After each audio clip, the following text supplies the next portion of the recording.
always call this the weirdest time in Nike and Jordan brand's history. This is the Jordan 5 Fusion, or as I call it, the hybrid era. It's the beginning of the Jordan brand. Hybrids have always been a thing. After Jordan's foot injury, he was wearing a 1.5. It is dubbed as, this was after his foot injury, so it was a Jordan 1 altered to what we know is the Jordan 2. So pretty much a Jordan 1 with a Jordan 2. So interesting. We didn't get an actual release to this until 2015, but it was a nice piece of history to know. Now fast forward to the late 90s, Jordan brand is becoming its own brand outside of Nike, and that's when really the hybrids begin to come. But I'm gonna say this before this. Look, my era is around like 2005, 2006. That's when I really got into shoes. But that late 90s, early 2000s, which I was trying to wear, I'm not trying to hear. If the kids won't let me have my Dove Zeros and Spizikes, them Vin Bakers, Eddie Jones, etc. was coming out, Dookie.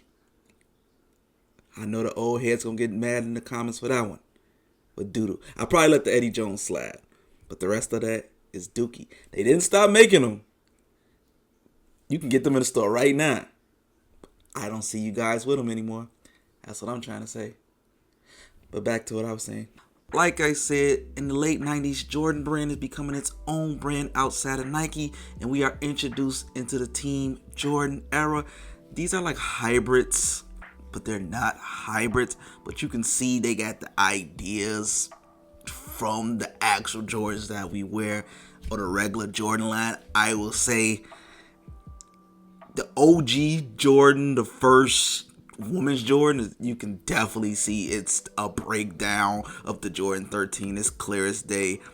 Also, the Vin Baker joints. Old heads love these, but it's shaped like a Jordan 13. Let's be real. Jordan brand is becoming its own thing. A lot of. But we have to fast forward all the way up to 2003 when we first get our first iteration of the hybrid Jordan using Jordans with the actual number, the 18.5. It is dubbed as. I have a slight memory with the 18.5. Debuted in 2003. Look, if you want my quick opinion on them, who cares? God, which is nobody. They were pretty much the Jordan 18 mixed with the 19 nasty. They didn't age well. Just get regular 18s. They look damn near close to that. But you can see the similarities. Not too much to talk about with these. Fast forward to the great times, the actual real time of the hybrid era, and we're entering 2005. 2005 was an interesting year for Jordan brand also. That was entering the 20th shoe for Jordan brand and also the 20th anniversary. It was big, so they felt like they had to do a little twist. So that year, we also got the Jordan 20. The Jordan 20 is one of the first shoes I ever bought. I got them on eBay back in the day, like 06 for like $40. I actually still have the pair. But beside the point, Jordan brand was doing something different, and they did something we did not expect. Put a bunch of Jordans into one, entering one of my favorite shoes at the time, the Dub Zero. Like I said, coming out in 2005, the 20th anniversary for Jordan brand, hinting to name Dub Zero. That was kind of lame of them. I ain't gonna lie to you. At the same time, different times. It's the 2000. The Dub Zero silhouette features the Jordan 4, the Jordan 6, the Jordan 11, the Jordan 12, the Jordan 13, the Jordan 15, and the Jordan 17, and the Jordan 20. A lot going on, but I will say this. At the time, we ate this shit up. It was different and something that the brand needed. I'm finna explain this. For the shorties watching this, it probably dudes my age and older. I'm only 30. I'm not finna play with y'all. But I witnessed them times. Because look, I begged my mother for a pair of Dub Zeros for my 8th grade graduation way back in, I'm not gonna say when. Y'all not finna make me feel old. But yes, the Dub Zeros were a time. God classics.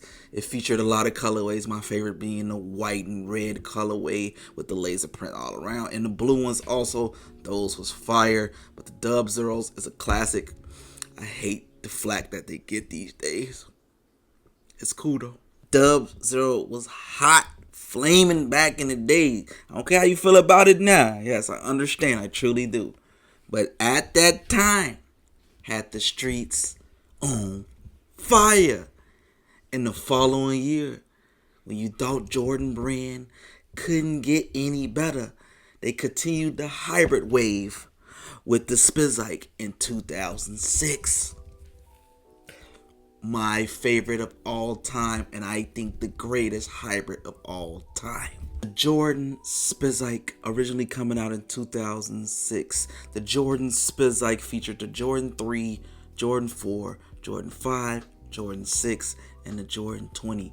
Why those exact Jordans? Those were the Jordans that Spike Lee directed a commercial for. The shoe being named after him, the Jordan Spizike. It has his logo on the back, him, Mars Blackman. I can get into that in another video. That is another video, matter of fact. But yes, this was to pay tribute to Spike Lee. This next part may sound crazy to people, but this was a thing.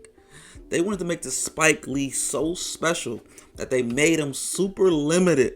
The black ones with the red and the green in it, and the white ones with the green and red in them. Fire! I remember the chaos it caused. They were super limited. This was really, if you want to be real, this was the start of resale culture right there. Yes, believe it or not, it's going to sound crazy. These were selling for like $400 back in the day. And the retail for Spizikes, I want to say, was like $175. That was high back in 2006. You gotta remember, Spizike wave was crazy. Please let me know I'm not the only one that remember this, because when I tell this to kids, they think I'm talking Spanish, bro. Spizike was that. Very dear in my heart. It's like one of them shoes that got me into shoes. It's one of them few for sure.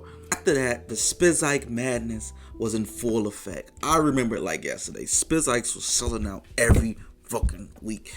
Short story, I begged my mama to give me them King County Spizikes for Christmas. Look, shout out to moms. She gave me them. I wore them to the ground. Shout out to moms. One of my favorite Spizikes was the Fire Red Spizikes, the Do the Right Thing Spizikes, the Black Cement Spizikes. Spizikes was fire. I don't care what y'all say. But Jordan brand had to continue off the hybrid wave. And so they did. Fast forward to 2008. Can I say iconic? I'm going to give it its flowers. The Jordan Fusion era was born.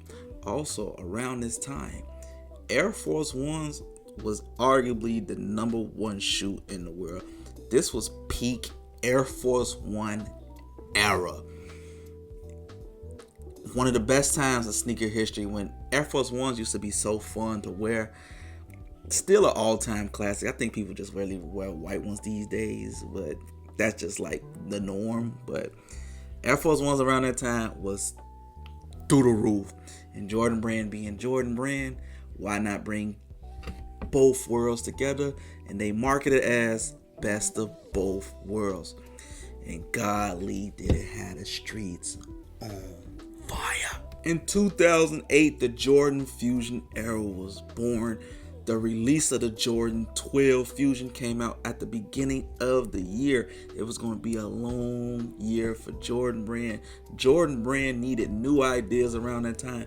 Yes, retros are kind of coming out, but they wanted to focus on the hybrids, and the Jordan 12 Fusion was born. And when I say it hit the hood so hard, oh my, look, people are like, they look at me on my IG and TikTok as like the prophet. I mean, I guess you could say character. They think I have plug or pull like that. They want these the retro so bad.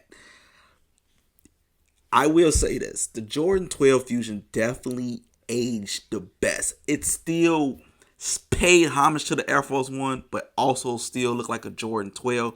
Those are cool to me. They aged okay throughout the years, but golly, when Jordan Brand sees something good, they gonna go with it. Like I always say, they gonna have too much dip on their chip, and later that year or later after that, we got the Jordan 5 Fusion. Now, I'm guilty. I had a few pairs. I'm okay. I can admit to my wrongs. Disgusting. Later that year, we also got the Jordan 3. Later that year, we also got the Jordan 6 Fusion. Yeah, man. Eating it up throughout the year, bro. They was not playing it. And also, the only thing that was really coming out around that year was just fusions. Literally fusions. We did get the countdown packs in 2008, but as I recall, people were complaining about the countdown packs because they were $310. That was so high to the people. Oh, do we regret it today? Sales were booming, the streets were eating us up, and they would continue with these antics throughout the year. 2008, we got the Jordan 8 Fusion. 2008, we got the Jordan 20 Fusions. I'm not gonna lie, I had these too. Somebody bought me these. I didn't ask for these. Later in 2009, they're still going at it. We got the Jordan 4 Fusion. God, people ate this shit up. We also got the Jordan 13 Fusion. They putting too much dip on their chip. Like, they started getting a little too carried away. It was at a point, yes, regular Jordans were coming out barely at the bare minimum. They wasn't dropping that many. Like I said, they want to focus on fusions. We got the Jordan 9 Fusion. It was just getting out of hand.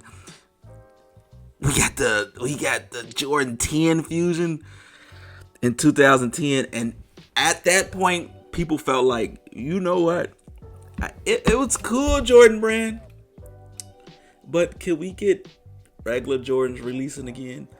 And I feel like when they oversauce it, people will get tired of it, and that's when the Jordan Fusion era died. Hybrid era wasn't over with. Go back to 2008, the 6 rings came out in between the Fusions. I told you, they was capitalizing on this Fusion shit. Look, I live in Chicago. When I say the Jordan 6 rings was like the hottest shoe on the planet fucking earth. I have a funny story. Chicago's weird. I can tell it now. I ain't gonna say it traumatized me, but it bothered me a little as kids. But that just shows I was really tapped in. Oh, I was ahead of my time. Or I was like, nah, we ain't doing that. The Jordan 6 rings came out the bread colorway exact. Chicago got this thing, if you wear like old shoes or older releases, they're gonna maybe talk about you. I was into the classics, Jordan, whatever came out in the past, that's what I wanted. At the time, I had the countdown pack, Jordan 11. I spent my Christmas money, everything on them just to get that pack. Still got it to this day. I might point it out on camera, but I came to school with the Bread 11s. At the time, they was a couple weeks old. Don't matter to me. I didn't care. I really wanted my shoes. I came to school with the Jordan 11 Breads on. And people laughed at me because everybody had the 6 rings on, and I had Jordan 11s on. And they was calling my stuff the old Mikes. I don't know if they do this in y'all city, but destroyed my day. But I never stopped wearing them Jordan 11s. But it was like, I was like, what? What are we talking about right now? Like, this was before the word hype beast was a thing. True story, cannot make that up. That didn't age well. But yeah, that is a true story. I'll continue what I was saying though. 6 rings were super hot now. They age poorly, and you look down upon if you wear 6 rings. But if you wear 6 rings, bro, that's you. Who gonna stop you? But at the time, 6 rings was hot. Did they age well? To me, absolutely not. I never was really into them. So why I didn't wear them at that time, I felt like they was too similar to Jordan 11s. I was like, I'd rather get regular Jordan 11s. That was me. The hybrid era was still going on for a little while. I'm high school and coming out of high school around this time. People were still wearing Spizikes and stuff at my school and graduation and stuff like that. It was cool. The hybrid era, I felt like it wasn't going nowhere. I felt like at that point we considered Spizikes was like a classic. Dub Zeros, it wasn't no problem. When I felt like it started getting a decline but also hype at the same time, who remembers the Jordan Future? I feel like the Jordan Future was the last hype Jordan hybrid to ever come out. It was pretty much just a Jordan 11 bottom with like a canvas upper or mesh upper, however you want it. At some point, yes, believe it or not, these were going for like $500-$600. The dirty bread or the bread Future, the hype beast was eating this shit up, and the casual consumer was eating this shit up, because I can really say it was kind of like a budget Jordan 11. They were way more accessible than the Jordan 11. They came out with a million colors, like non-stop colors, and the people was like, "Oh man, I can't get the 11. I can get them." That's how I seen it. But Futures was hot from like 2014, its debut, and to like 2016. I say 2016, 17 maybe when it started to die. But the Future era was in full effect. I remember like yesterday, a lot of more. I've been doing shoes for 12 years. I didn't fix how many goddamn Jordan Futures throughout the years. It was a thing for sure. Now, after the Jordan Future, I do feel like the decline of the hybrid era was dying. For whatever reason, I don't know. But the term Migo Mikes, Mexican Jordans, etc. was becoming a thing for real. Now, I've always heard it when I was a kid. I don't know about y'all, like, every region is different. I used to wear Jordan 1s when I was in 7th, 8th grade. They was calling them Mexican Mikes. I was so confused around that time. But at the same time, yeah, I remember them hype beats. They don't know shit about shoes. Chicago's weird. That's all I'm gonna say. If you from Chicago, comment. You around my age, trust me, you know exactly what the fuck I'm talking about. Now, my opinion why it died. As fashion grows and people start to like things, because you gotta remember at this time, I'm gonna continue to say it, around 2016, really 2013-ish, I'm gonna say 2016 in full effect though, Jordan 1s are becoming a very likable shoe to the public, the consumers, the casual consumers, not us sneaker here. I know it's gonna be like, but people was wearing Jordan 1s and we had the 2001 and the mid. No, I'm talking about the casual consumer. Most did not like the Jordan 1. The Jordan 1 got a revamping and everybody likes him now. We back at the point everybody hates him. I don't think people hate him. They just tired of him now. Like I said, fashion is turning a new leaf and the hybrid era is fully dead at this point. And people are starting to like Jordan 1s, Yeezys, and different models. Now, fast forward to now, hybrid still come out to this day. Do people care about them? Absolutely not. Only people you see with them is Mexicans. But shout out to my amigos, them the only people that want them. But at the same time, they still get made. I think some of the hybrids are fire. I think this 2-3 one is super fire. This is a better version of the Jordan 2. I will argue with that. Now, what's the one with the Jordan, look like a Jordan 6? What's it called? A 2-3 or something like that? The first two champion, them is horrible. The first championship, them is trash. They started doing a little too much. I feel like they kept the OG hybrids kind of subtle. Now it's just like, y'all okay up there? What, y'all proving this? Yeah, but the 2-3, I think that's a solid hybrid. Let me know what y'all think. Do y'all still like hybrids? Do you still have love for them? Do you like, it was, to me, I always say this. I have deep love for the Spizike. I love them to death. One of my favorite shoes of all time. Never gonna go away. Would I spend the money on them these days? If I get them on sale. maybe like $60. Would I spend that 180, 170? Absolutely not. Absolutely not. But Deep Love, do you think it was just a moment, or it was just like, nah, we was dead wrong for that shit? I think it was just a moment. That's just me. Uh, let me know in the comments how y'all feel about Hybrid Era. Was it just a moment? Was it a fun moment? Was we bogus? Was Jordan Brand doing too much? What happened to it? I like to interact with y'all. We on the road to 100K. You can follow me on my IG and TikTok at Dre the Shoe God. I'm always interacting with the people. Until next time.